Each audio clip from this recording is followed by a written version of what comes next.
Hey guys எல்லாரும் எப்படி இருக்கீங்க? ஸோ வீக்கெண்ட் வந்தாச்சு, எங்கேயாச்சும் வெளில போகலான்னு எங்கள் அம்மா கிட்ட கேட்கும்போது அவங்க கோயிலுக்கு தான் போகணுன்னு சொல்லிட்டாங்க.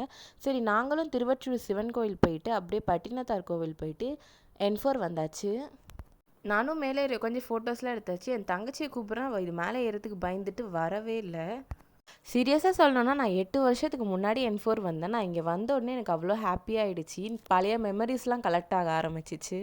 என் தங்கச்சி இங்கே வந்ததுலேருந்து அந்த பார்டருக்கு போகிறதுக்கு அவ்வளோ பயப்படுறா. தெரியலையே, அவளை வச்சு கொஞ்ச நேரம் ஜாலியாக அங்கே ஃபன் பண்ணிவிட்டு விளையாடிட்டு இருந்தோம். அங்கே நிறைய பேர் மீன் பிடிக்கிறதுக்காண்டி வந்திருந்தாங்க. அதை பார்க்கும்போதே ரொம்ப ப்ளசண்ட்டாக ஃபீல் ஆச்சு. ஆனால் அதை பிடிக்கிறதுக்கு ரொம்ப நேரமாக அங்கே உட்காந்துட்டு இருக்காங்க. நம்மளுக்குலாம் அந்த பொறுமை கிடையாது. அப்புறமா அந்த வழியாக ஒரு கப்பல் போச்சு. இது கப்பல் தானே சொல்லுவாங்க? ஆமாம். நானும் அங்கே போகிறவங்களுக்குலாம் பாய் காமிச்சு ஜாலியாக விளையாடிட்டு இருந்தேன். நாங்கள் எல்லோரும் சின்ன வயசு மெமரிஸ்லாம் பேசிட்டு ரொம்ப நேரமாக அங்கே ஃபன் பண்ணிவிட்டு ஜாலியாக டைம் ஸ்பெண்ட் பண்ணிகிட்டு இருந்தோம்.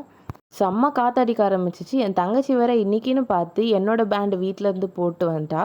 அந்த காற்றுல அதுவும் அடிச்சிட்டு கடலில் போயிடுச்சு. அவள் அதை பார்த்து ஃபீல் பண்ணிக்கிட்டு இருந்தா. நான் எனக்கு புது பேண்ட் வாங்கி தந்தே ஆகணும்னு சண்டை போட்டுட்டு இருந்தேன். நீங்களும் உங்கள் தங்கச்சிக்கிட்ட இந்த மாதிரி சண்டை போடுவீங்கன்னா மறக்காமல் கமெண்ட் செக்ஷனில் கமெண்ட் பண்ணுங்கள்.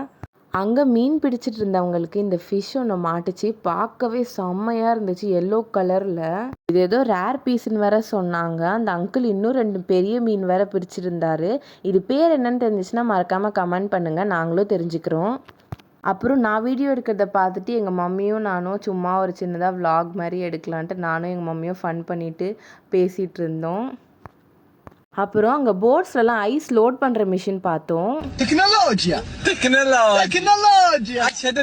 அதை பார்த்துட்டு இருக்கும்போது டைம் போகிறதே தெரியல. பக்கத்தில் நிறைய போட்ஸ்லையும் இந்த மாதிரி தான் ஐஸ் லோட் பண்ணிட்டு இருந்தாங்க. இந்த மாதிரி பெரிய பிளாக்கை எடுத்து போட்டு ஐஸ் அப்படியே கிரைண்ட் பண்ணி உள்ளே அனுப்புகிறாங்க.